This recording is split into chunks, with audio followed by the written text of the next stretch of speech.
Hey, what's up, folks? Today's episode of the podcast is sponsored by Salt Lake City Concerts. Head on over to saltlakecityconcerts.net to find out about all of the bands coming to town very soon.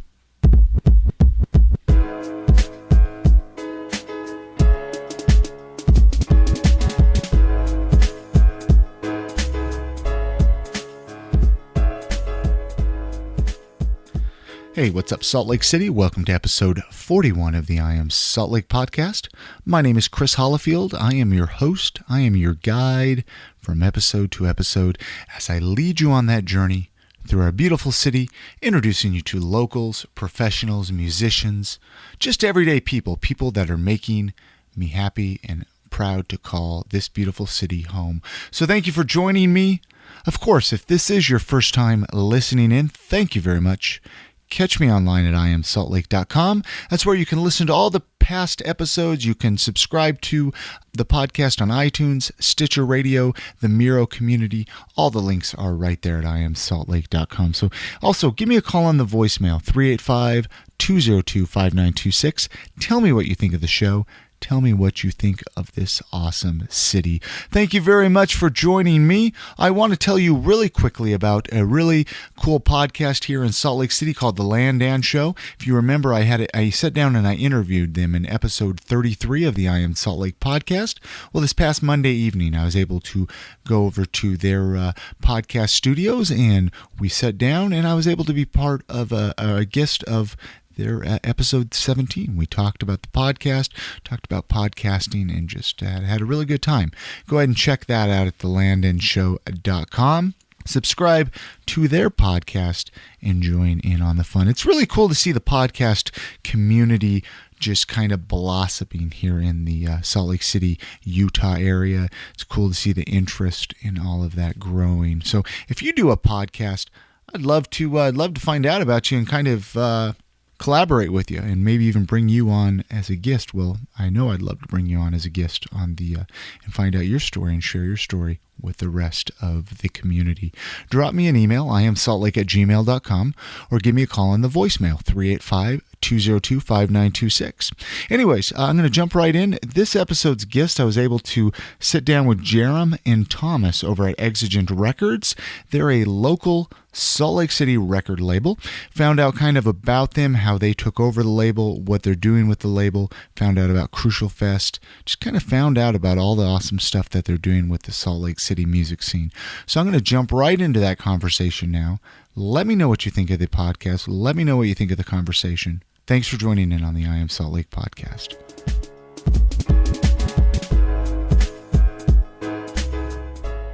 You know, I like to start with the kind of a standard introduction. Mm-hmm. Have the, you introduce yourself, kind of how you guys met, how the label, and what your role is, I guess, with the label. Is there specific roles that you guys play? I mean, we actually work together on pretty much everything now. In the past, Thomas became involved at first just with Crucial Fest, and as we've gone on, we've sort of, Crucial Fest is just one part of what we do, and we're always doing a lot of things, so he's just naturally become more and more involved to the point that we're essentially partners now in what we do. I started actually doing stuff just for Exigent about 5 months ago, and I signed on initially for Crucial Fest, like Jarom was talking about, and in the past 5 months I've really been stepping up my publicist game. I graduated from University of Utah in May of last year with a degree in communications, and I've really just been trying to get some good practice and do something interesting with the degree and help Jarom out as best I can, because it was initially like his project and his label. And so how did you guys meet? Where did you guys meet? We met at school at the University of Utah, and so we've both just recently graduated. I got my degree in economics. We just met in class, and we were in this class. It was a really cool class. It was a cool class. It was about performance and culture. It just was focused on like how people perform based on other people's perceptions and whatever. It was really interesting, but I think both of us somewhat initially were more looking for like a history of performance class that had to do more with like music and acting and things like that, because we're interested in performance. And us two, along with one or two other people in the class, sort of clicked initially, because when we were making our introductions or whatever, we were like, we're really into music, we play in bands, we throw shows or whatever. At one point, I just asked him if he might be interested in coming and meeting up with a bunch of people and talking about this idea I had to potentially do a music festival. But the label itself, it was actually started by somebody else, correct? From what I was Colby Houghton started the label in 2004 to put out the first Gaza EP, and then from there he went on putting out 2, 3, or 4 albums a year until he put out my band Loom, which is how I came in contact with the label. We put out 3 releases eventually on Exigent, and I just became more and more involved with Exigent, working with Colby, because I was sort of just always inquiring and wanted the details of every single thing that was going on and what I could do to help and whatever, and just sort of became more involved. So when the time came that he wanted to move on from the label, he offered it to me first to buy it from him. Okay, so you bought it from him instead of just starting a new label under a new name. You just kind of said, hey. I figured there's some momentum there, and I could skip, 3 to 5 years of initially setting up a label. All the music that he was putting out is stuff that I would want to put out, if it was all up to me. I really liked what he was doing. I thought it was a good representation of Salt Lake. And I sort of knew the mechanics of how the label operated, so it made it pretty easy to transition. How many releases are on the label? We're at like 28 right now. Wow, 20. So you have 28 different releases. Yeah. Since 2003. And then we have another 3 or 4 in the works right now. Mm-hmm. Yeah, since I guess it was probably 2003 that he's kind of started the label. The first release was in 2004. Right. And they're all on CD, or we briefly mentioned vinyl. So pretty much all of them are on CD. The one vinyl that he put out was Loom put out a 10-inch split with Prize Country, who is another band on the label, but mostly on CD. One of the biggest projects that I undertook was digitizing, I guess, the catalog. And so all the stuff was originally pressed onto CD, but nowadays you can stream it online via our Bandcamp site at exigentrecords.com or exigentrecords.bandcamp.com. And so if anyone wants to go through the back catalog of Exigent and get some more of the history, you can do that now as well.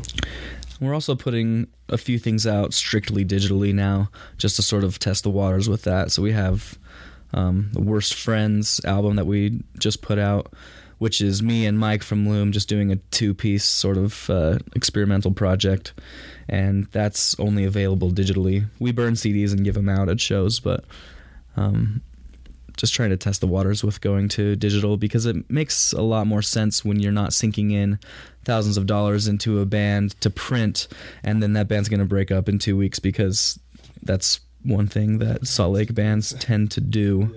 Is really cool bands will get together and they just don't have it in them to keep it together longer than a year or two. And so you can never really know when a band's gonna last that long. And I think if a band prints and pays to print their own stuff, and then they keep all their own money, they're a lot more motivated to stay together and to sell their stuff, and they end up doing better monetarily in the end. Yeah. So I think that works better for now, and Exigent's sort of going the digital direction. But we will definitely be putting out CD and vinyl and things like that from time to time when it makes sense.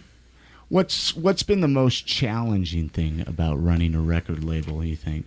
Well, just, getting enough attention and driving sales and actually making any money whatsoever is a challenge. You know, making enough money to put more time into it. It's sort of an ever-going process where you just put more time and more time and more time and more money into it. And I think one of the challenges that we've done well with is not going in the hole. So, we may not be making much money right now, but we are making some, and we're not losing money, which is unfortunately what happened with Colby, because he just sort of printed a ton, and he sort of tried to run the label like a traditional label, and in the end, lost tens of thousands of dollars and couldn't do the label anymore.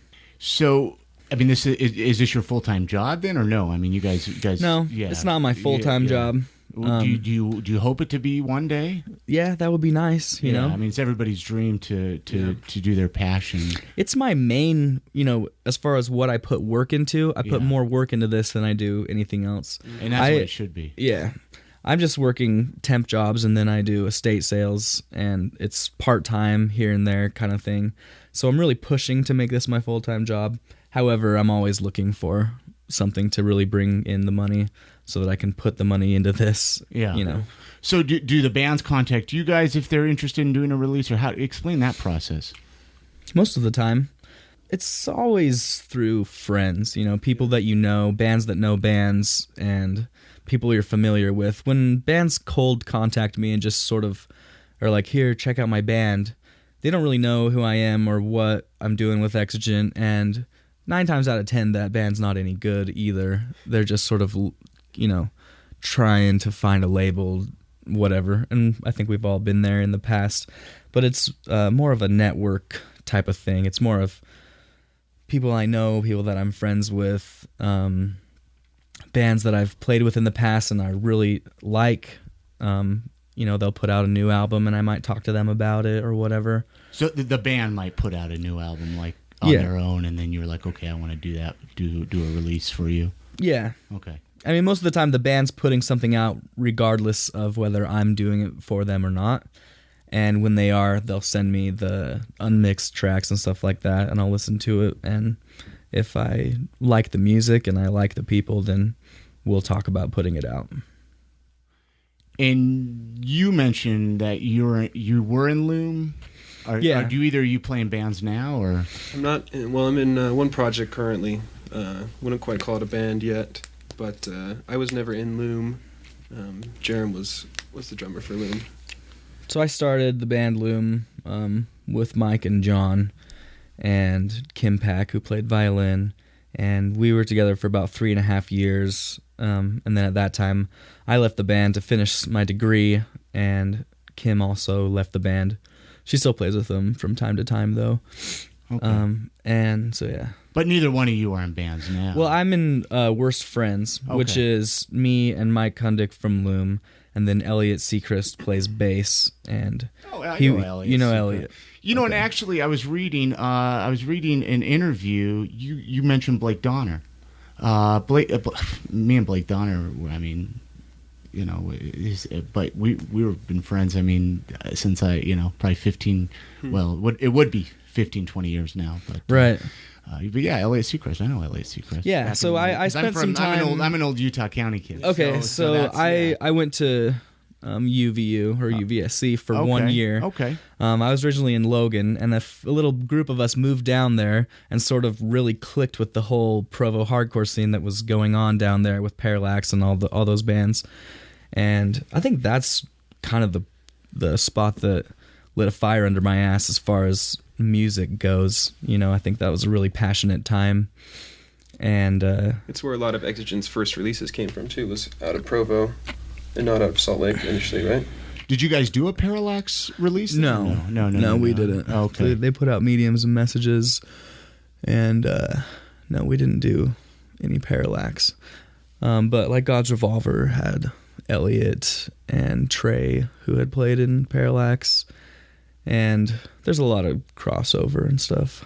Yeah, that's crazy. Yeah, it's what a small world. Well, I mean, yeah, the music community in Utah especially the hardcore scene, is a very small world. Do you ever see yourself branching out from just doing hardcore music at all? Most definitely. Yeah, 100%. Mm-hmm. That's one thing that we're specifically doing differently from how the label was run before. So right now we're on sort of a singer-songwriter kick. Yeah. I put out a solo album called Harmon's Heart on the label. Okay. And then we're talking to a few people, Cody Taylor and Jesus or Genome, about doing a few more singer-songwriter albums. And I think what we want to kind of do is just try sort of different genres that mix really well with hardcore, because to me, hardcore's never been about just hardcore. It's just, that's sort of a passionate version of rock, and there's all kinds of good music, but it's sort of within the same sort of underground scene. Seems like everyone that plays in hardcore bands also has an acoustic guitar and writes songs, Absolutely. So we're sort of on a kick with that. I think we'll in the future experiment with some hip hop because there's some really cool stuff going on in that realm in Salt Lake that I'm sort of starting to see. And and that's one thing I've noticed. I did an interview with Atheist. I don't know if you guys Atheist just played a show that we presented. Yeah. What was it? 2 nights ago. And he opened up my eyes to a whole new world that I wasn't familiar with. Yeah, he's awesome. He's a very talented guy. Good performer. But so, I mean, what motivates you guys? I mean, I'm sure there's days where you guys just want to throw the towel in on this project. I mean, I've done many projects. I mean, what motivates both of you guys to keep going? What inspires you? For me, it's just a deep passion for music, and I've always wanted to perform music and have that be my main source of income. But unfortunately, I'm not famous yet, and I don't have my 360 deal, so I can't just do that. And putting out other people's work is something that I am really starting to fall in love with, because being an artist, it's really hard to judge your own work sometimes, and it's also hard to promote your own work. I mean, I know a lot of people are really good at self-promotion, but it really helps if you're able to get kind of a different perspective and then help coax the artist in a direction and just kind of give them a new audience or something like that. If that makes sense. No, it makes complete sense. It makes complete. What about? For me, it's more of all I've ever done is played drums and played in bands and gone to shows, and that's just what I do. And going into other things is fine, but I'll never be passionate about anything else, I don't think. I mean, I will. Other than music? Other than music. Yeah. I mean, I could be passionate about other things, but not in the same way, not in the, it's just part of me and part of my life, and so that's just what I do, and I just keep trying to do it. I think Salt Lake deserves more attention. There's more talent here than people know of. I just like the whole thing. I like all the people. I like the community. I like going to shows. I like music. And so that's what do you guys think you would be without music? I mean, if music would have... I don't even know. I'd probably be... Dark question, probably. Yeah. Music was... I'd probably have a broken spine from trying to snowboard or something. I don't know. Yeah. What else there is. I don't know what else there is to do in life other than listen to music. Yeah, especially during the wintertime. I don't know. I feel like it's a really productive time in Salt Lake for a lot of artists because half of my friends are either up on the mountain writing and doing their thing, or they're sitting in their basement and they're painting, or they're playing their guitar. And so it's just, I don't know. I don't really want to think about what life would be like without music because it honestly gives meaning to life for me. Mm-hmm. It's like a soundtrack, we remember certain points of our life based off of a song or right. There's the nostalgia, and then there's just being able to cope with life in general and everything that's thrown at you and stuff. Having music there gives you something to believe in and gives you a way to get out of your head and understand the world in a different way. And the community aspect too is something that's really fantastic because I didn't necessarily grow up with hardcore music the way Jarom did, but just doing Crucial Fest with him over the past few years and getting to know Jesse Kassar of the Shred Shed really introduced me to this huge community of hardcore musicians that I think I had misread initially, and it turns out that there's a lot of nice guys and a lot of great people, and they're really welcoming, and so having that music community I think is very important, I think, so... Let's talk about Crucial Fest actually for a second. Explain what is it? What is Crucial Fest? I mean, is it multiple days or just bands playing? Right? I mean, yeah, pretty much. So this June is going to be the 3rd Crucial Fest. Basically, I started it just because I was envious of all the cool festivals that go on other places. Okay. And I wish there could be something like that here. Oh, yeah. I mean, there was, New York Hellfest and Furnace Fest. Right. There's the Fest in Gainesville, which is probably my ultimate envy. It's in Florida. I can't get out to Florida to see that. And it... Yeah. Colby didn't start it then. Colby didn't start. You actually started. That was one of the things I did when I got the label, and I was like, "Okay, what am I going to do with this label that's going to be different?" And I was like, well, I could sponsor a festival and try to get something like that going. Okay. And so just sort of put the wheels in motion. We did some interesting stuff the first year. We went through the city and got all these permits and insurance and a bunch of just a big pain in the ass, really. And, we threw part of the festival at Liberty Park and we did all this stuff. But as it's gone on, we're sort of just focusing on having a lot of bands play. Every year it's been 60 to 80 bands that about 25% of them come from out of town. And I try to get bands that I think would mesh well with the bands in Salt Lake and bands that, could improve the network. I think if all these bands come and play a festival and meet each other and whatever and have the festival in common, then when a band needs to tour the West Coast, they just can call up everyone that they've met from the festival or whatever, just through the network, be able to easily set up West Coast tours. And that's something I really want to see Salt Lake bands do. I think it has helped already. I mean, as far as, like, Starvis was just on tour, and they were able to play in Los Angeles with a bunch of great bands that have played at the fest before, like Badass Magic. And it's just helping build those ties, for sure. So you did it. This would be the third year. Yeah. Okay. So the first year compared to the second year, I mean, Salt Lake City has Salt Lake City really ever seen a festival like this then, or is this just? I really don't think so. Yeah, I was going to say I really don't think there's been anything like this in the past. I don't think there ever was, especially in my hardcore glory days. I always wish there was a festival like that, and I don't remember one ever happening. So what was the response like the first year compared to the second year, even? Well, it grew the second year, but, we made mistakes both years and things that we'd want to change and improve. For sure. What was the biggest mistake the first year that you made that you changed the second year? Liberty Park. I think going through the motions of trying to make Liberty Park work, it was a very fun day and totally like a success. Mm-hmm. But at the same time, we spun our wheels quite a bit and we focused too much on permitting and compliance with all these regulations and paying for all these different things and trying to coordinate vendors and make it sort of like a festival where there's so much, really. I could go on all day about how much work we put into that one small aspect. So that's probably the thing we'd change from the first year. The second year, we didn't have a venue like that to have a ton of bands play at once on alternating stages like we did the first year. So we ended up with just way more interest in bands than what we could deal with. So we decided to experiment and have it be 2 weeks long. So it was a Wednesday through Saturday and then the next Wednesday through Saturday. And that was really good, but it would have been better consolidated just into one Wednesday through Saturday.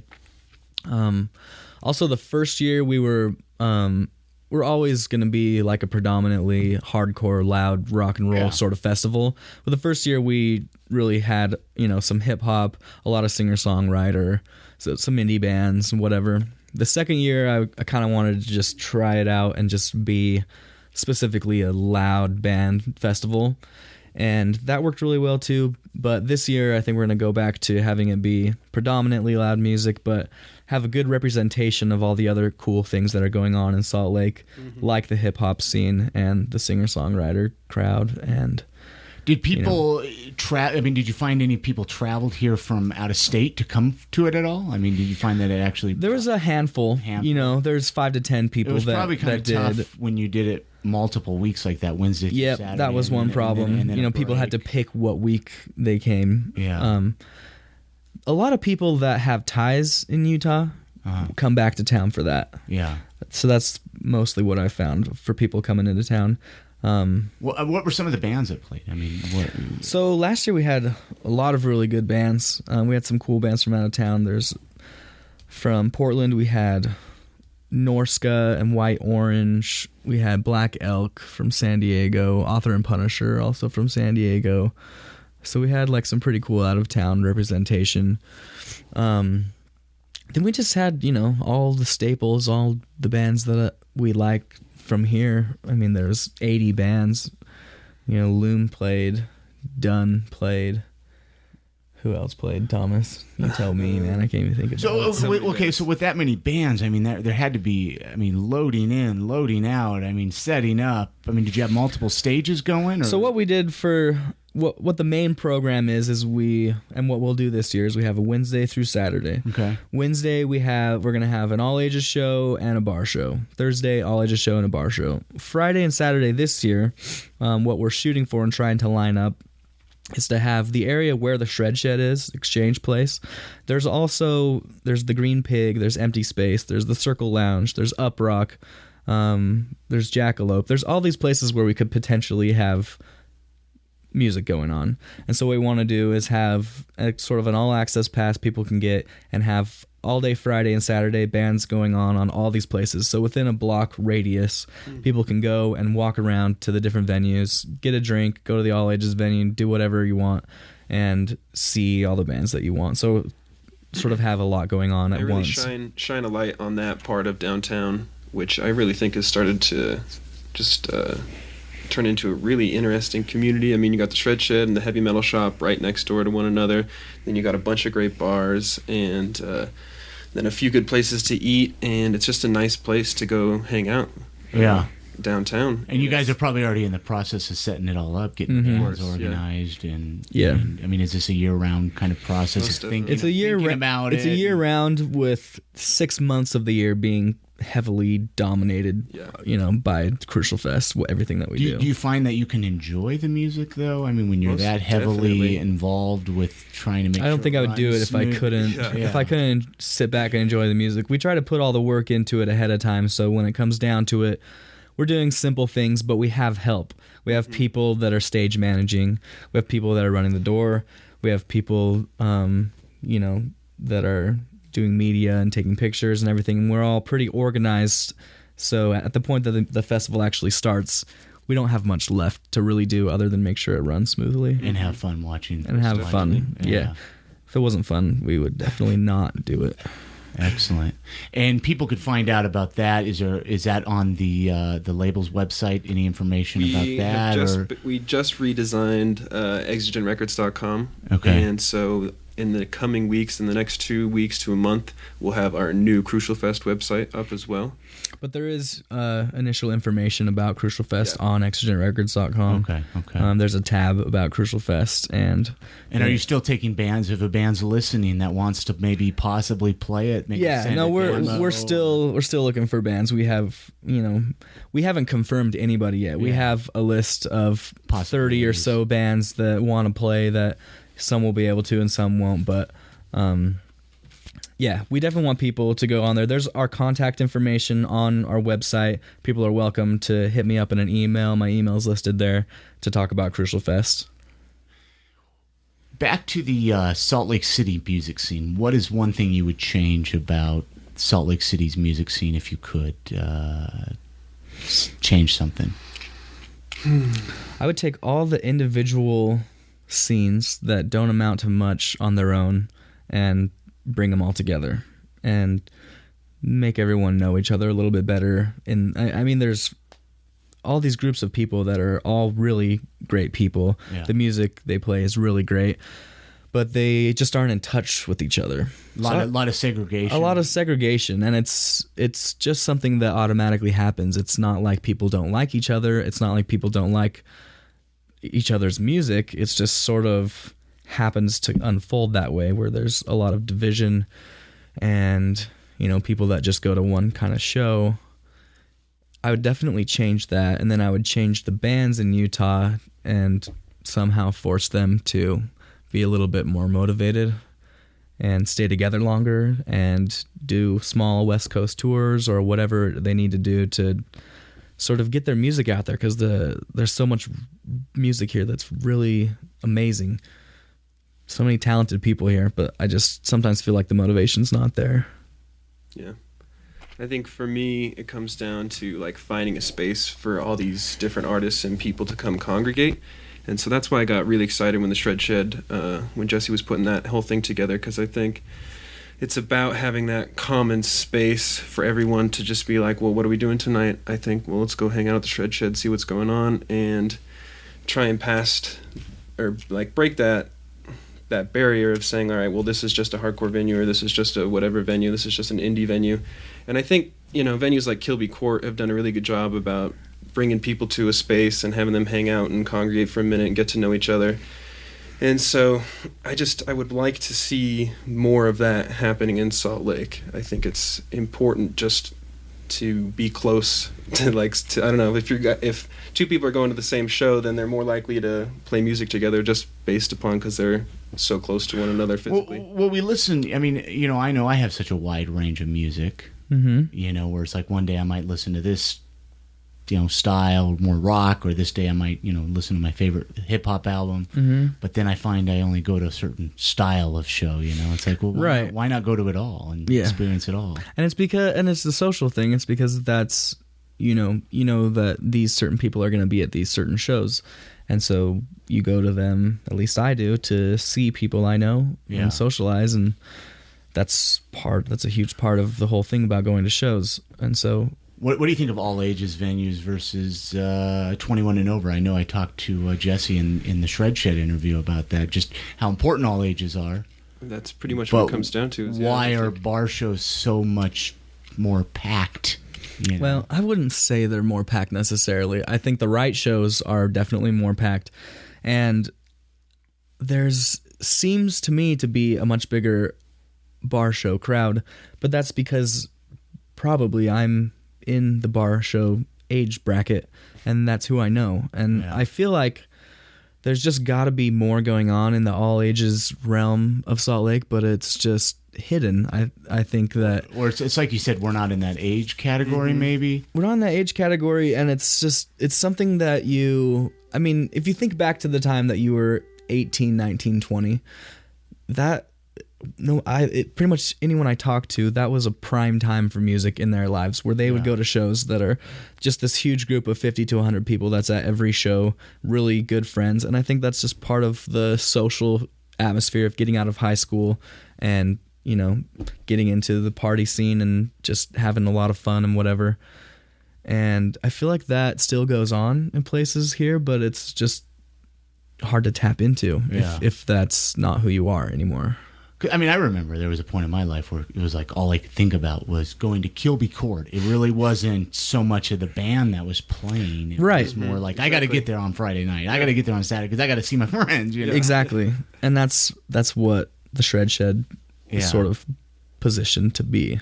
Is a place like that. I think maybe we're not seeing as much now, like where all age people are hanging out, is because just the way we connect as a people has changed. People are getting online and Facebook and using Twitter and all these things, and there isn't that like same local hangout. It's like we're not all going to the same coffee shop, and we're not all going to Kilby Court to see where our friends at. Like everyone's kind of doing that online, and so if you're not connected into their circle already, then it's probably totally over the radar, under the radar. Do you think or you were going to say something? Or, no. Oh, okay. Do you think online has kind of ruined it maybe a little bit? Like no, it's just sometimes I wonder that, it's like as much as I love Facebook and Twitter, it's like it's ruined part of it. It's enabled things but ruined things at the same time. So I feel like I don't, sometimes I'll go hang out with somebody. It's like I already know what you were doing. I mean, flyering's not as popular anymore, and face-to-face interaction where you're like, "Hey, come to the show. It's this really cool band." You don't do that. Instead, you make a post, and everyone's like, "Okay, I don't give a shit about that post." Yeah, because it's a post. Who would care? Who would ever care about a post of some show you haven't heard of? That's nonsense. When you have someone right there in your face, smiling at you and saying hello, and being like, "Look, this band's really cool. They sound like this other band that you know," and you're talking to someone, it's almost like you're making a sale, but you're communicating with someone one-on-one, and that's not there anymore, really. So you guys do shows. I mean, do you flyer at all we poster, poster. But at the same time, we try to. I mean, if you handed a kid a flyer now, they'd be like, "What the heck are you giving me?" Right? Totally, yeah. Most of the shows we promote 90% online. We might print posters and put them around places and spread the word. Mouth to mouth and talk about it with our friends and stuff like that. But it's predominantly trying to promote online, and that is more difficult to do. You think so? Well, it's more saturated. That's how everyone does it, and there's just so much thrown at you. I mean, you're already anytime you get on the internet to do anything, you're being advertised to, every 30 seconds or more. And so seeing a flyer online just becomes another one of those things that you're automatically ignoring.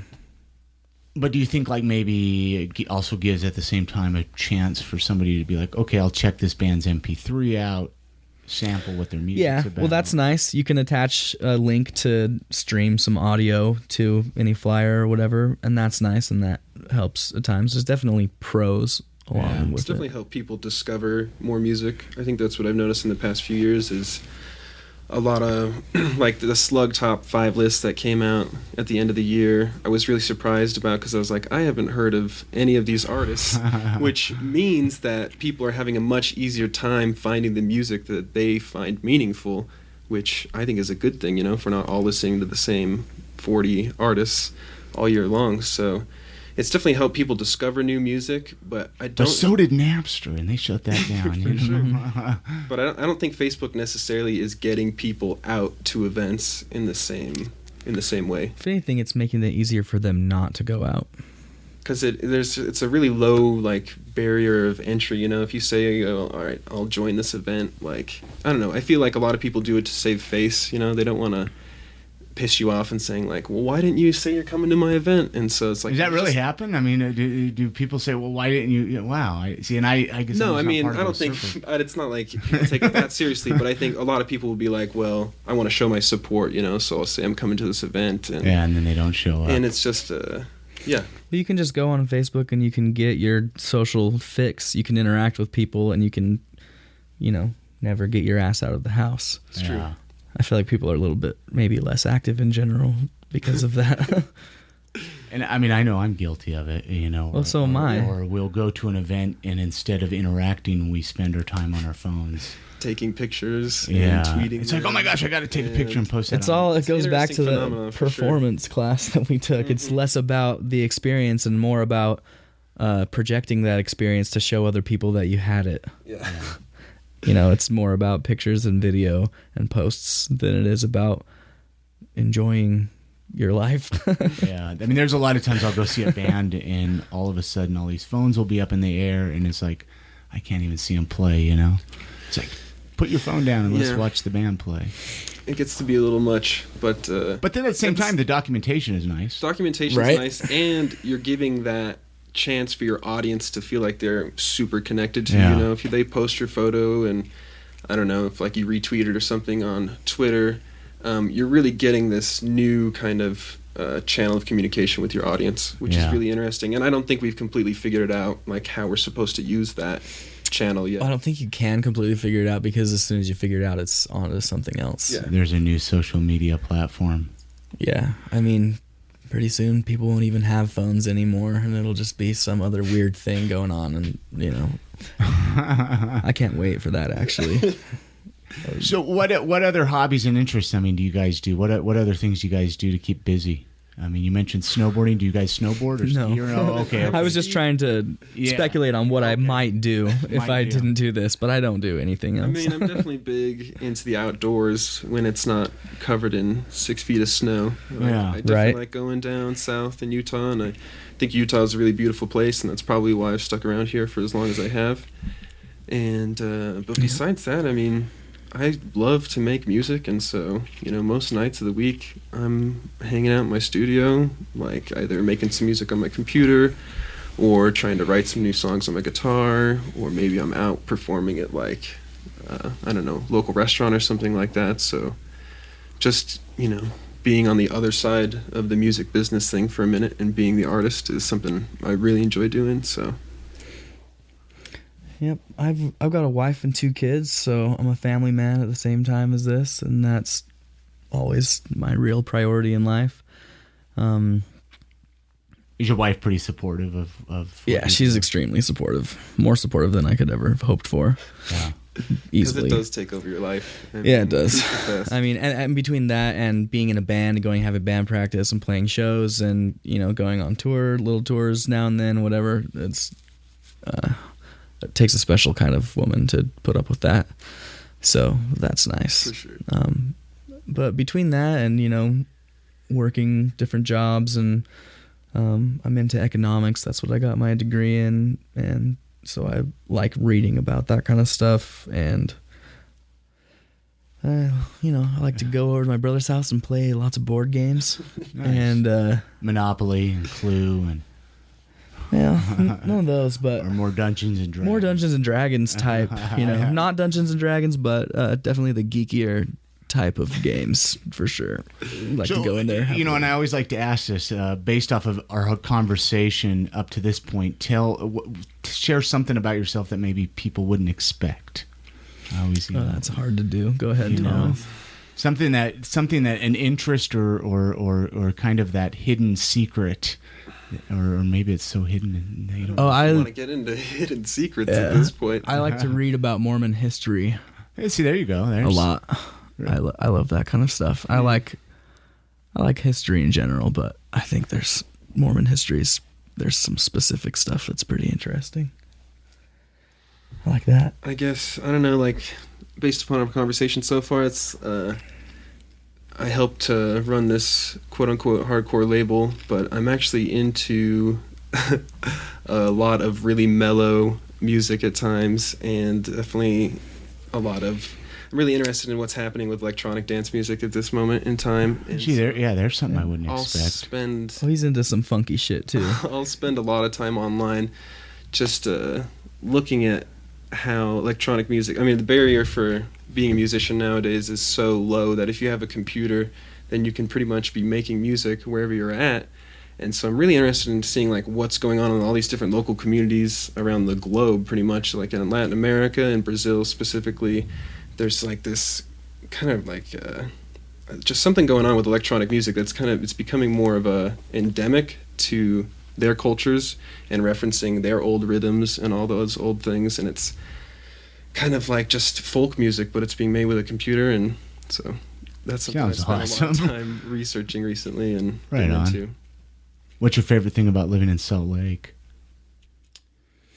Well, the air quality is probably my top favorite thing. I love sucking down this dirty air all day long. I love it in the springtime. The springtime in Salt Lake is the most beautiful thing anywhere. You can just hop up, you can drive 5 miles and be in a beautiful canyon. You can go on awesome hikes. I really like that. I love the people here and the culture of generally happy, nice people. Yeah. I'm always surprised when I go to other places and people are just colder, especially in cities, even small other cities.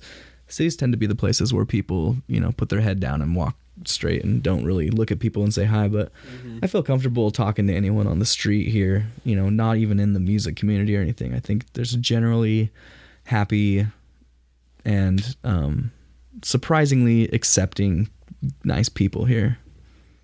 I like that about Salt Lake. For me, Salt Lake is just a near perfect mix of like a metropolis kind of style of living.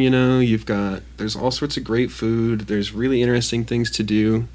We're trying to make more interesting things for everyone to do, but at the same time, like Jarom was saying, if you want to escape from what it's like to live in a city, it does not take that much effort, and you can really be in some fantastic places in, I don't know, just get away. Just a few minutes, up in the mountains and 10 miles. And I always love it when people come to visit Salt Lake and they're like, wow, the mountains are so gigantic. And I don't know, it's nice to be reminded of that every once in a while, that this is a very unique place, and I'm proud to be part of it for sure. I think sometimes we take the city for granted. Mm-hmm. We don't experience. There's always new stuff popping up, new events, new venues, new restaurants. Especially new shops. In like when spring turns to summer, there's so much going on in Salt Lake. Do you guys ever see yourself like maybe opening up a record store? What's in the future for the label? What do you guys?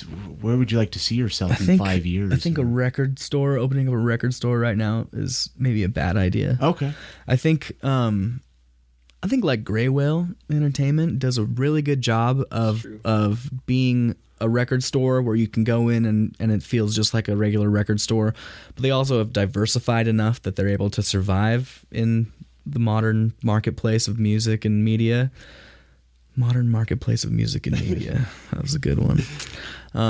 So I think they do really good, but I think trying to open up a brand new one would be a pretty difficult thing to do as a label.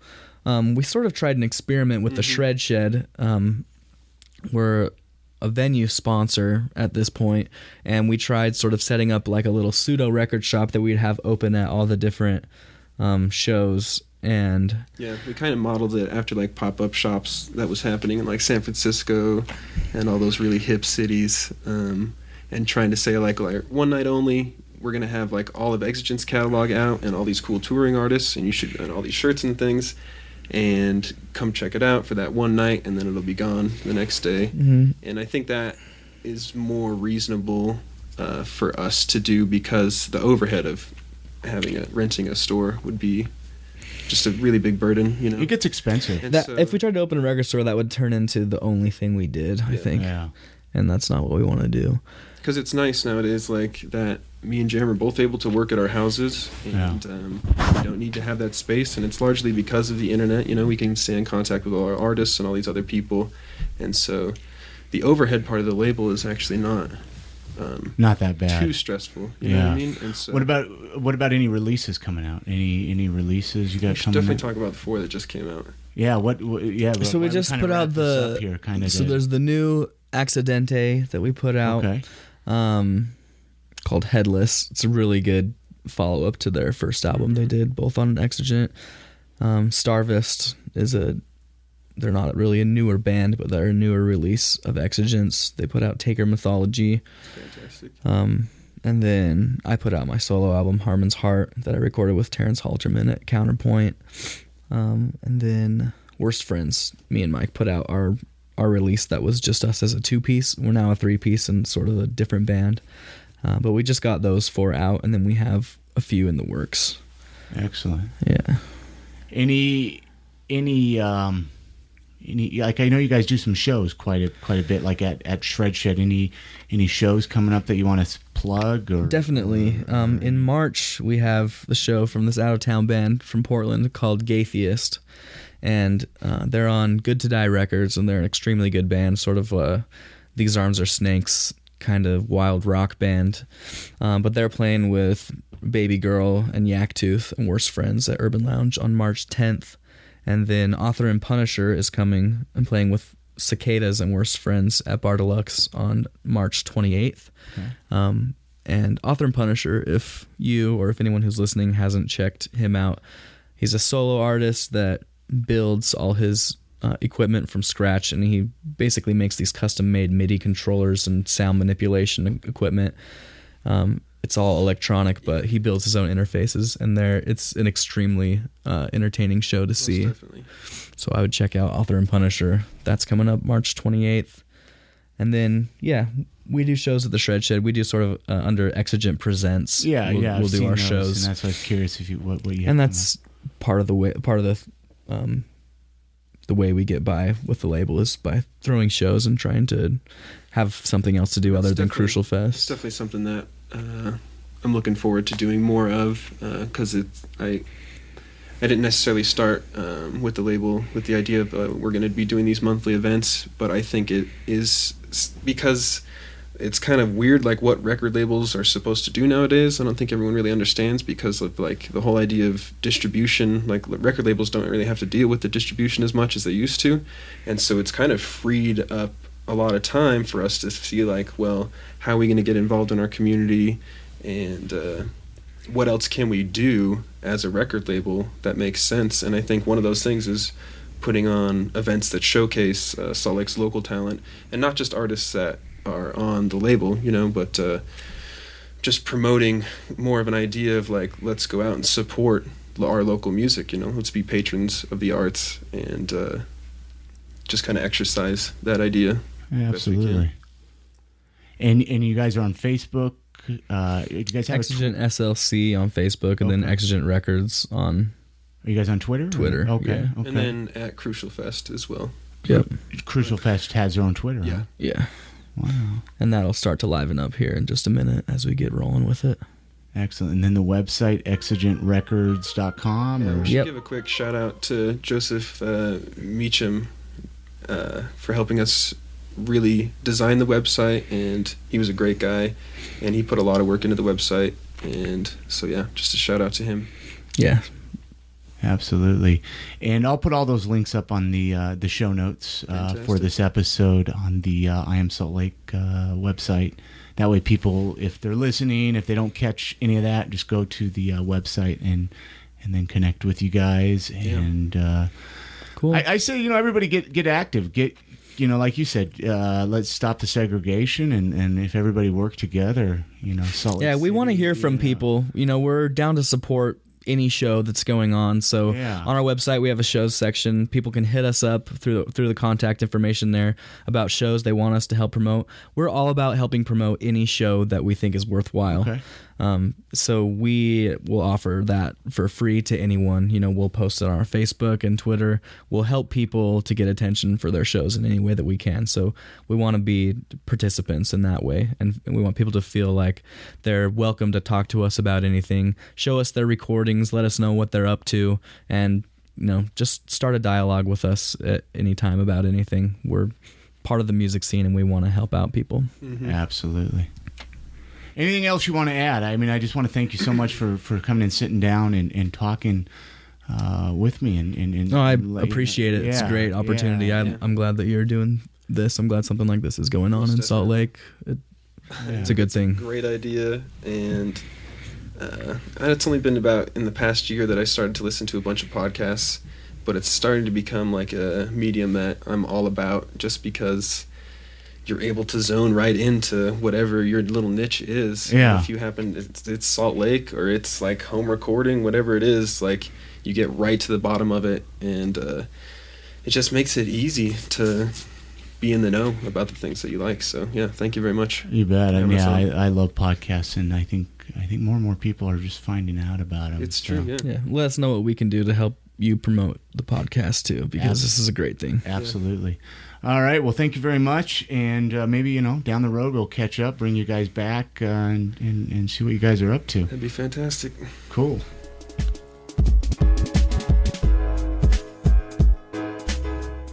All right. Thank you so much, Thomas and Jarom over at Exigent Records, for sitting down with me and sharing your story about the label and about the Salt Lake City music scene.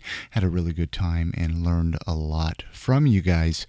Go ahead and head on over to iamsaltlake.com/episode 41. You can check out the show notes. That way you can connect with their website, Facebook, Twitter, and all of that good stuff. Leave a comment there as well. If you scroll all the way down to the bottom of the page, you can leave a comment.